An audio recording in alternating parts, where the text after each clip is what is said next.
Hi everyone, I'm Brian. I'm with the Office of Archives and Records Management for the Catholic Diocese of Charleston. The Office of Archives and Records Management is responsible for collecting and preserving and making available records of permanent retention. And that's just a fancy way of saying we collect the old stuff and we make it available as broadly as possible, not only to diocesan employees, but to the general public.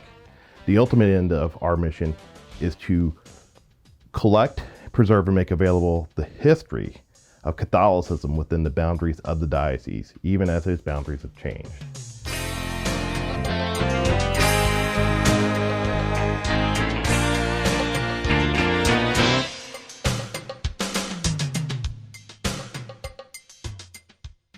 Today, I'd like to show a few objects that highlight that history of Catholicism, beginning with the first sacramental registers of St. Mary of the Annunciation, which is the first parish of the diocese. St. Mary's actually predates the diocese. It was founded shortly after the American War of Independence, whereas the Diocese of Charleston wasn't actually established until 1820. So prior to the 1820 date, St. Mary's fell under the Diocese of Baltimore.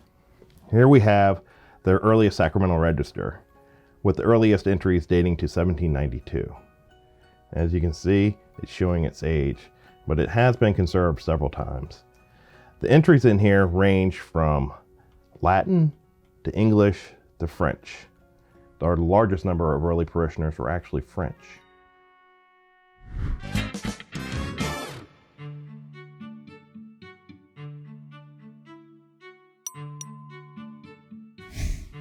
As soon as John England learned of his appointment to the Diocese of Charleston in July of 1820, he started a diary, or what's more commonly known as a diurnal.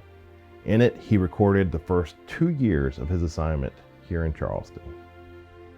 This diurnal was recently conserved, just in time for the Bicentennial of the diocese. For the first couple of years, John England traveled throughout his extraordinarily large territory of both Carolinas and Georgia. He recorded the people he met, where he met them, the numbers of practicing Catholics in each location, and he started making notes as to his future priest assignments.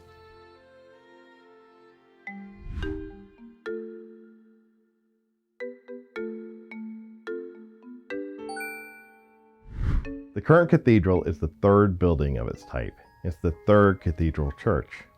The first cathedral church was a small clapboard building that John England dedicated to St. Finbarr, who was the patron saint of County Cork.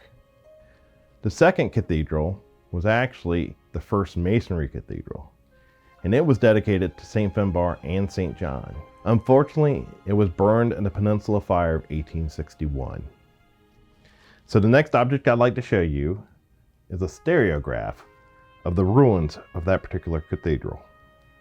When viewed through a proper viewer, a stereoscope viewer, you can actually see the image in 3 dimensions.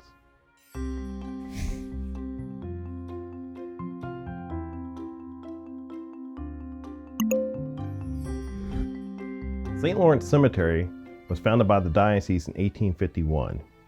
Initially, it operated more or less on institutional knowledge with very brief entries into the registers. But after the American Civil War, it was clear that more administration and regulation was needed. By 1870, the cemetery actually published regulations to be followed for burials. The regulations not only mention the charges, but actually make you aware that there are free graves to those who couldn't afford a burial. Make note, however, that if you were qualified for a free grave, you couldn't have any more than 3 carriages at your funeral.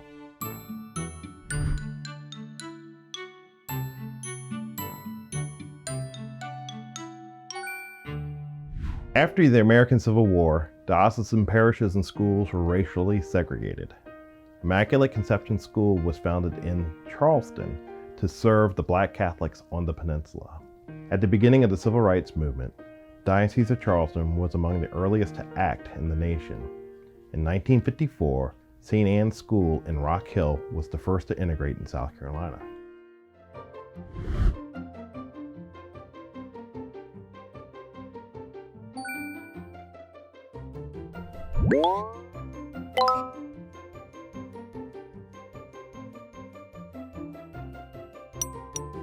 From the 1930s until the 1970s, the Diocese of Charleston offered summer camps for children who were unable to attend parochial schools. Summer camps included all the usual activities of swimming and plays, craftsmanship, but it also included catechesis and other religious instruction. This particular set of scrapbooks is from Camp St. Mary's in Okatee, and it and several other scrapbooks are now available online through the Low Country Digital Library.